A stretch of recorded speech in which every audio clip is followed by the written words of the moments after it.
Darba vizītē apvienotajos Arābu Emirātos pārstāvēšu Latviju un tās intereses, lai atrastu jaunus sadarbības partnerus ekonomikā un veicinātu investīciju pieplūdu Latvijā.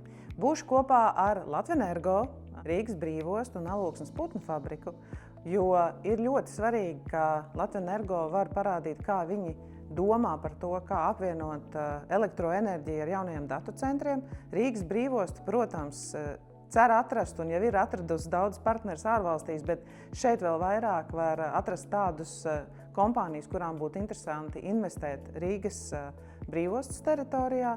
Un, protams, Alūksnes putnu fabrika, jo viņi jau ir uzsākuši darbu apvienotajos Arābu Emirātos un cer to paplašināt. Tas nozīmē, ka mūsu uzņēmumu eksporta spējai augot, mēs kļūsim labturīgāki un arī pārtikušāki.